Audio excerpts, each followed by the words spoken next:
Good morning and welcome to Inside South Florida. I'm Dave Azer. Today, planning a summer trip but afraid you'll break the bank? We've got a financial advisor with tips on how you can enjoy yourself without spending too much money. Plus, our dating expert will tell you why it's time to become independent during this Independence Day holiday. Some great advice on how to get out of a bad relationship. And we're taking a look back at the awesome iHeartRadio pool party at the Fontainebleau last weekend. It was incredible and we were there. Those stories and more as Inside South Florida starts now.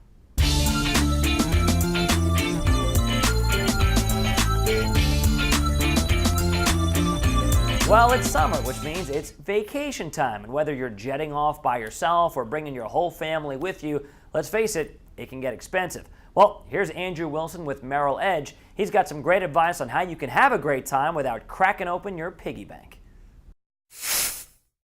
Andrew, good to have you back on the show, man. Welcome back. Great being back, Dave. Thanks for having me. And you know, you took the tie off this time. You're a little more like cash. Well, there's a reason for that. It's summer, and right. Now we're getting ready for summer activities. So I had to make sure that I was summer appropriate. Appropriately. Yeah. So summer activities, they're fun. Everybody obviously gets excited about them, but they can be a little terrifying in terms of the wallet and the credit cards and things like that. People can get themselves into some serious trouble, right? Absolutely, absolutely. And so, good point for those viewers who were watching last segment that I was on air. I did talk about one very important thing, that is paying yourself first. So I'm hoping that our viewers took to heart the message and started saving for the summer and the vacation. Right. So now, hopefully, like you said, people are ready to go away with all the money they've saved in the last couple of months. So let's give them some good advice, okay? Let's give them some tips on how to stick with a budget. And we have a whole bunch here to talk about. The first one is the weekly cash allowance, and that goes back to what you were saying about taking care of yourself and giving yourself, adequate funds to get through the week and so on and so forth. But talk about that, the weekly cash allowance. Yeah, weekly cash allowance. So I would say, have an account aside, not an emergency fund, but having a separate account aside where you can direct your paycheck, a couple of dollars a week, $10, $20, $50 a week, in an account, label it or mark it vacation or fun activities, right? And start that way. The most difficult portion about this is being disciplined. So is there, why should it be $20 and not $50? Why should it be 10, not 20? Yeah, great question. So I would say take a look at your overall budget, and then from there, maybe work backwards, right? So you want to take it, I would take a look at how much the trip is going to cost. Are you taking one vacation? Is it two vacations? Based upon that, how much can you afford? And then segment it that way. So maybe it's $20 for one person, maybe it's $25 or $50 for another person. Right. So I think it's all personal preference. And, not to jump around too much, but I feel like you also have to leave yourself some spending money when you go, right? So you've allocated all this money ahead of time, but you're going to end up spending more on a vacation than you thought you would, right? Correct. That's kind of how it happens. Absolutely. Yeah. So I think a couple of things to kind of keep in mind as you're planning a vacation is you want to take a look at maybe an all-inclusive, right? Where you're not spending as much as you might if you're going off to a restaurant, so everything's included, food, entertainment, things of that nature. On a cruise, same thing, everything's all included. Be careful of that card that they give you because it's very dangerous. It's just like a credit card. But I think in the end, it really comes down to managing and disciplining yourself. Right. You mentioned cards. You mentioned credit cards. This one is, I think, really interesting. Picking the right credit card can make a huge difference. I totally agree. Interest rates are slowly but surely creeping up. So right now, it's more of an impact. Credit cards and vacation could be very expensive. Actually, a quick little tidbit: 1 in 4, 25% of our mass affluent Floridian viewers are actually putting their vacations on a credit card that they can't immediately pay off. Super important to know, get a credit card that's going to pay you. One of the things that we do have to offer Bank of America is our 3-2-1 card. So gas is 3% back, groceries 2% back to you, and 1% for any other purchases. So what a great way to kind of pay yourself back for the vacation you're taking. Does it make sense to spread things out over multiple credit cards and have, different ways to pay for things, or you just should be all committed with one way to do it? I think it's a personal preference. Yeah. Me personally, I like to pay cash. Cash is king in my opinion for vacation, so I know it's done, set and done. Spreading it across multiple credit cards, you get into that, now you have 3 credit cards that could potentially be maxed out after a period of time. So I would stick with one, fund it as much as you possibly can with a a savings account, if you will, or a vacation account, as opposed to lopping it on a credit card.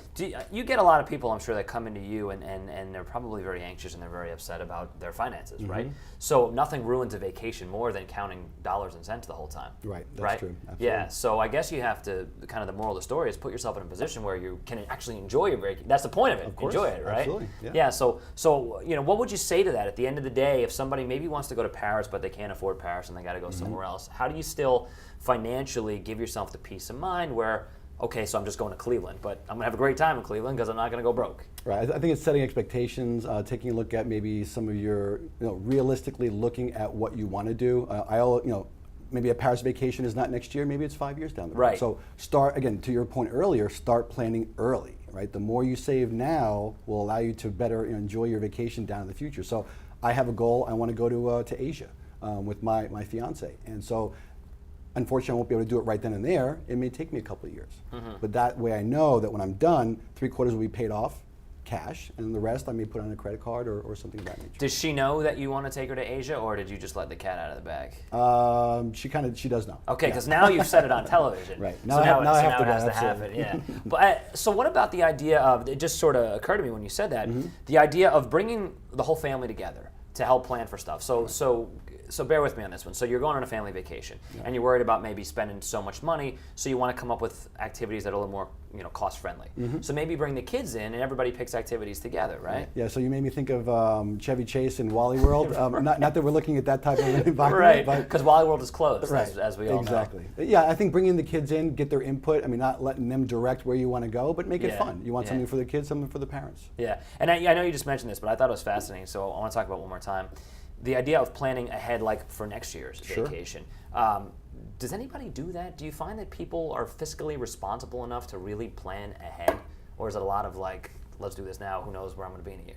Yeah, I'd read a couple of interesting tidbits. 63% of individuals surveyed attribute their financial mishaps to poor planning. Yeah. Right? And so with that being said, it is a disciplined approach. A lot of things are hitting us in the media, on TV, when we're out in the field, go there, go everywhere. At the end of the day, I really think it comes down to discipline. Yeah. The more you're disciplined about a certain activity or item, you're going to want to make it happen. Yeah, right? And you know what? You'll still have a great time. You're on vacation anyway, absolutely. right? I mean, sure. You could go to St. Augustine for a week and probably kill it and have a great time. Last week I was in Key West. And it was 3 days. Right. So I think specific to South Florida, we take a lot of shorter trips as opposed to maybe someone in Wichita, Kansas, who might plan for that South Beach vacation or that Key West vacation. Right. Might incur a little bit more dollars, if you will, set aside. Yeah. Than what we might think. It's got. We live in paradise, so you absolutely. just stick around where you are. Love it. And I understand that you're working with BetterMoneyHabits.com. What is Correct. So BetterMoneyHabits.com is a partnership with Khan Academy that we've decided to partner up with to really help our customers and our non-customers with their financial planning. So it could be this individual who started, Sal Khan, has helped individuals with algebra, geometry, a whole bunch of items that may seem a little bit more difficult for us. He's put it into bite-sized pieces, go at your own pace type of an attitude, if you will, to really help our consumers plan for X, Y, and Z, vacation, retirement, what have you. So yeah, and I know, again, from the last time you were here, you guys have all kinds of really cool, technologically impressive stuff going on. Sure. So if people want to meet you and get more information about Merrill Edge and your company, how do they find you?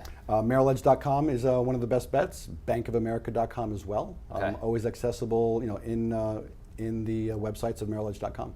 Good luck in Asia. Damn, thanks a lot. Have a good time. I definitely Good to see you, appreciate bud. it. Yeah, you too, Dave. All right, take care. All right. Well, thanks a lot, Andrew. When we come back, are you in a lousy relationship and you need to get out, but you don't know how? We've got our dating expert, Angela Luton, here to give you some advice on how to declare your independence on this Independence Day holiday. That and more as Inside South Florida continues, so keep it here.